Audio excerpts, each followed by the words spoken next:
Bem, aqui então, os exercícios de aprendizagem do 5 ao 10. Mas antes, rapidamente, vou fazer um breve resumo dessa evolução da exploração econômica. Ela é importante porque, conforme ia mudando o produto econômico local, o Brasil ia sendo ocupado. Então, é importante essa relação. Vou fazer um breve resumo do que a gente viu no vídeo anterior. Olha lá. Os portugueses, quando vieram para cá, como os espanhóis vêm pelo mundo, eles queriam metais. Eles não estavam atrás de nada, eles queriam metais, ouro, prata, queriam diamantes, etc. Isso que eles queriam, tá? Mas chegaram aqui, eles só tinham o litoral por causa do Tratado de Tordesilhas. Eles ocuparam o litoral. No litoral, eles não encontraram ouro coisa nenhuma. Então, como não tinha ouro, por enquanto, não tinha encontrado, eles passaram a explorar a cana-de-açúcar, porque o solo do Nordeste era bom, e o pau-brasil. O pau-brasil, importante, muito apreciado na Europa por causa da cor vermelha e do pigmento vermelho para atingir tecidos. Tá bom. Aí veio o século XVII. Continua a exploração da cana-de-açúcar, com os engenhos, pau-brasil, e aí surge também a pecuária. Começam a ser criados animais para alimentar a população, principalmente nessa área dos engenhos, mas também porque a força dos animais era usada para movimentar os engenhos para moer, na moagem da cana, beleza? Bem, além disso, no século XVII, veio a busca pelas drogas do sertão, até ovo de tartaruga, cacau, guaraná. Guaraná, eu adoro tomar guaraná, os caras na época já sabiam que isso era bom.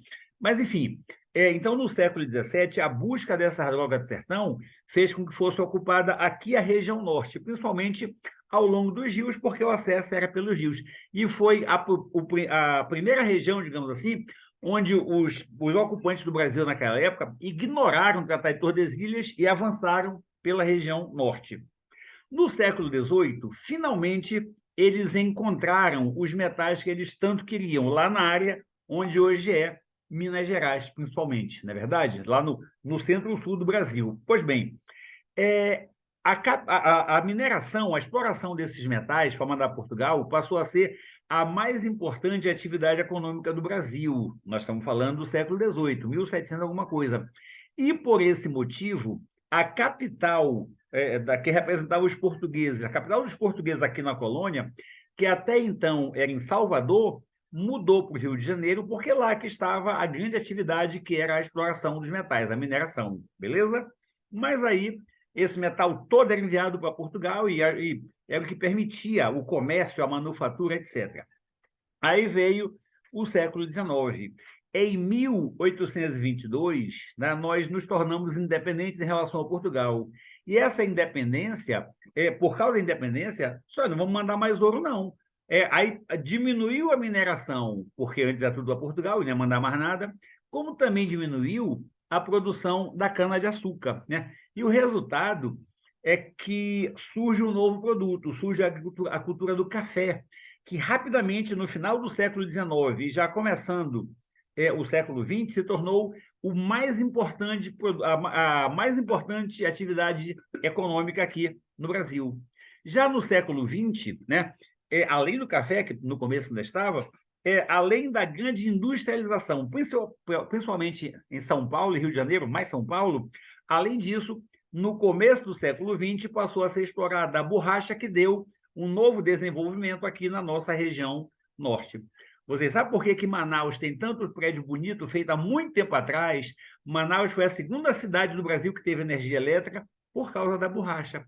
A borracha trouxe um monte de europeu para cá, principalmente ingleses, e eles que construíram tudo isso aí, beleza? Mas agora vamos para o exercício de aprendizagem. Vai ser um resumozinho rápido. Questão 5. Leia o texto a seguir. Neste mesmo dia, a hora de véspera, houvemos vista de terra, a saber, primeiramente de um grande monte, muito alto e redondo, e de outras serras mais baixas ao sul dele, e de terra chã, com grandes arvoredos, ao qual o monte alto, o capitão pôs o nome de o Monte Pascoal, e a terra de Veracruz. A carta do Pero Vaz de Caminha, que era o escrivão lá do Cabral.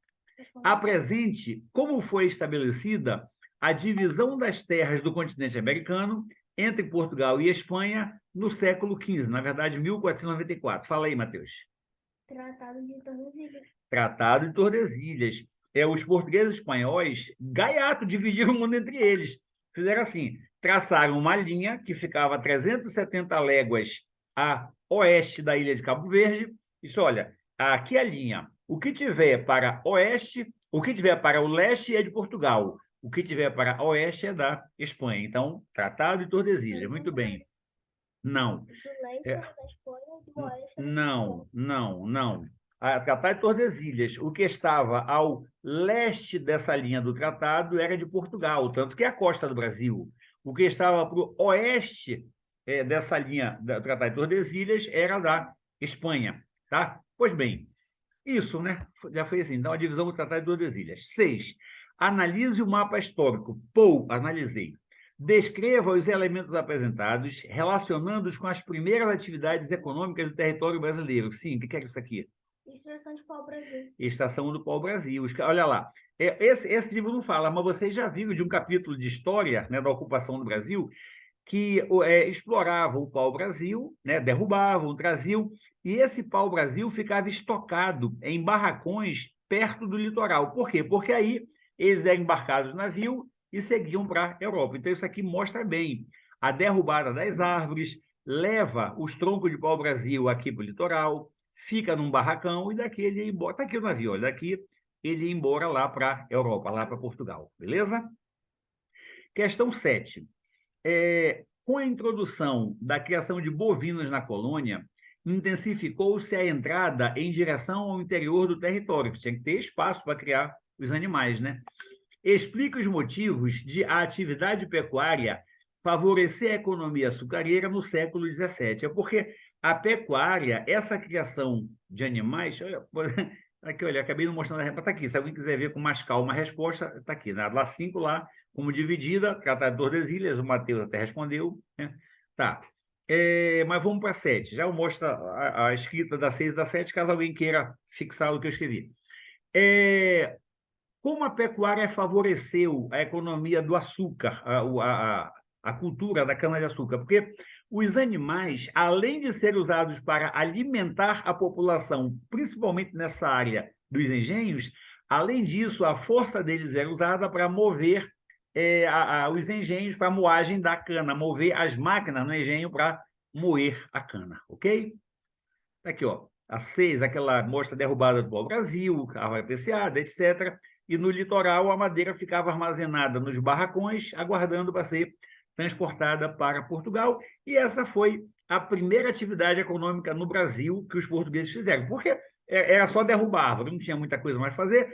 Só que por causa dessa intensa exploração, hoje o pau-brasil praticamente está extinto, né? Existem algumas árvores preservadas, mas está quase extinto. Bom, questão 8. Questão 7, né, está aqui. A pecuária fornecia alimentos e servia para movimentar os engenhos de açúcar. Questão 8. Leia o texto a seguir. Impondo inúmeras diretrizes sobre mineração no Brasil, a coroa portuguesa articulou a realidade local à conjuntura socioeconômica europeia e desvinculou motivações de uso e lugar, estabelecendo novas relações entre uso e preservação da natureza. Os efeitos da extração do ouro difundiram-se por realidades tão longínquas quanto a África e a Europa. Os quintos arrecadados, quinto era imposto cobrado, né? Contribuíram não apenas para a ostentação da corte portuguesa do rei João V, mas para o fortalecimento da economia britânica, culminando na Revolução Industrial. Que a Revolução Industrial foi o uso de indústrias em larga escala, né? E o metal foi importantíssimo para isso. Bem, relacione a exploração dos recursos naturais do Brasil no século XVII com um conjunto de práticas econômicas conhecidas como mercantilismo. Esse mercantilismo, né, era economia de mercado, comércio, manufatura, balança comercial favorável, quer dizer, um país queria vender mais para o outro do que o que ele comprava, balança comercial favorável. E era importante acumular metais preciosos, porque isso serviria para essa manufatura, para trabalhar, para fazer armas, para fazer equipamentos em geral. Só que, no século XVII, 1600 alguma coisa, ainda não haviam sido encontrados no Brasil os metais que os portugueses queriam, mas não significa que a gente não fornecia para lá, a gente fornecia muito açúcar e muito pau Brasil, não é verdade? Esse açúcar e esse pau-brasil, Portugal comerciava com toda a Europa. Foi importantíssima para essa prática do mercantilismo, práticas comerciais, beleza? 9. Observe as plantas históricas e leia o texto a seguir. No Brasil, a expansão da colonização portuguesa traz, inevitavelmente, a presença de freguesias, patrimônios, cidades, vilas e povoados. A presença desses núcleos urbanos na paisagem reflete e caracteriza as preocupações político-administrativas da metrópole em relação à ocupação e à exploração do território, que aos poucos desenha uma nova cartografia dos limites do seu domínio, ou seja, vai aumentando, a gente já viu isso. Bem, associe a atividade mineradora com a ocupação das regiões interioranas do Sudeste, identificando as características dos primeiros arraiais. Bem, o que aconteceu? Quando foi descoberto ouro e diamante, principalmente, tinha outros metais, mas e outras pedras preciosas, mas principalmente ouro e diamante, no interior, no centro-sul do Brasil, onde hoje fica Minas Gerais, principalmente, né? Muita gente foi para lá para tentar extrair ouro e ficar rica, né? Então, a ocupação do interior do Sudeste, do interior do Brasil, nessa parte do Sudeste, foi porque o povo ia atrás de achar esse ouro, achar essas pedras preciosas. E os primeiros arraiais, na verdade, nessa viagem até lá, o que acontecia? Às vezes, eles se aglomeravam para alimentação, aí surgia um comércio, aí em torno desse comércio ia surgindo uma casa, outra casa, que para quem estava viajando era só um ponto de passagem, mas muita gente se fixava por ali e passava a viver naquele local. Um arraial, que depois virava uma vila, que depois virava uma cidade, beleza? A ponte 10. A ponte atividade... Bom, tá aqui, olha. Isso aqui, a questão 9, tá? E a 10 eu já boto, tá aqui a 10. A ponte atividade econômica, que ganhou destaque no século XIX, quando as atividades mineradora e açucareira se encontravam em decadência. Olha o que a gente comentou. Século XIX, 1822, independência do Brasil. O açúcar que a gente produzia aqui e a mineração, o que era extraído de minério daqui, era mandado para a Europa. Mas aí nós ficamos independentes de Portugal. Por isso, essas atividades caem. Essas atividades que abasteciam Portugal entram em decadência, mas aí surge o café. Tá, né? Então, olha aqui, no século XIX, com a independência, houve a decadência do açúcar e da extração de metais, que eram para abastecer o mercado europeu, mas aí começa a crescer a cultura do café, que no final do século XIX e no começo do século XX já era a principal atividade econômica do Brasil. E aí tem só um textinho aqui que o livro chama de Para Reflexão, que a gente já sabe disso, né? Lá de história, na verdade. Quando os portugueses, para refletir, sim, desculpa. Quando os portugueses chegaram, as terras do Brasil não eram desabitadas. É por isso que os portugueses descobriram, mas descobriram nada, já tinha índio morando aqui, eles chegaram no Brasil em 1500, mas não descobriram nada porque já tinha gente ocupando a terra. Quem estava por aqui? Os indígenas, né? Os povos indígenas já ocupavam. Esses povos indígenas tinham suas tradições, sua cultura, sua religião, né? E o livro manda você pesquisar quais eram os indígenas na área onde fica a sua cidade. Aqui eram os índios manaós, que inclusive essa é a origem do nome da cidade de Manaus. E com os manaós eu me despeço e até o próximo vídeo.